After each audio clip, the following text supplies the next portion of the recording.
আসসালামু আলাইকুম। আশা করি আপনারা সকলে ভালো আছেন। আজকে চলে এলাম আরিচা গরু হাটে।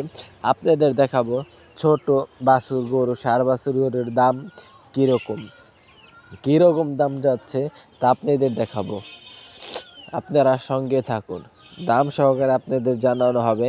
কত হলে আপনারা আরিচা গরু হাটে এলে ছোট ষাঁড় বাছুর গরু কিনতে পারবেন।